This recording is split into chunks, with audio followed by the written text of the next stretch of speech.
हो हो येणार म्हणजे खास हो नाही कोणाचाही राव. दंडवत दादा दंडवत कुठचं भजन आहे हे आमचं द्वारकाधीश मंडळ वाडीचं आहे का हो. काय विशिष्ट आहे ह्या भजनात म्हणजे थोडंसं वेगळंच वाटलं. आपल्या परमेश्वराच्या सर्व लीळा सांगतात हो आणि हे श्री वामनरावजी भरभत हो हे स्वतः कवी पण आहे हो भजन सम्राट आणि यांनी स्वतः गायन करतात हो का आणि भजन पण बनवतात आणि परमेश्वराच्या सर्व लीळायुक्त भजन आहे हो का आणि त्याचं संभाषण करून त्या भजनामध्ये सर्व वर्णन करतात. तुमचं काय म्हणणं आहे काका? खूप छान म्हटलं. मी एक श्री सर्वज्ञ सांस्कृतिक लोककला मंडळ हो याचं रजिस्ट्रेशन पण केलं आहे मी हो आणि या निमित्तानं मी आता थोडं गायन बी करतो आणि मी कवन बी करतो. हो मी पुन्हा माझं काय तमाशे बी करतो. मी पोवाड्याचे कार्यक्रम करतो म्हणजे पंचरंगी कार्यक्रम करतो. मी आपल्या देवाचंच करतो. हो हो खूप छान केलं. दंडवत दंडवत दंडवत.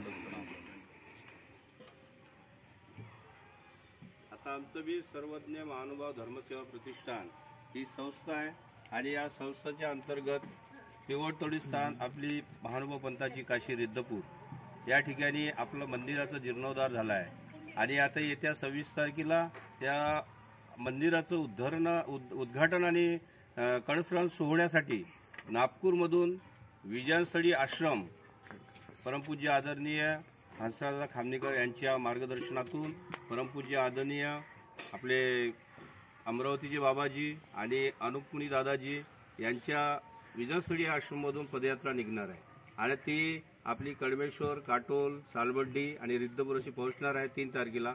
4 तारखेला भव्य समारोह राहील, शोभायात्रा निघाल रिद्धपूर राजमठामधून पिवळतोडीपर्यंत आणि 5 जानेवारीला 2025ला आपला भव्य दिव्य असा कार्यक्रम राहील, उद्घाटन आणि कडसारण सोहळाचा. सर्व साधू संत, सर्व आचार्यगणांच्या शुभचिंतनाने, स्वामींच्या आपल्या कृपाप्रसादाने त्या ठिकाणी सर्व मंगलमय असा सोहळा संपन्न होणार आहे.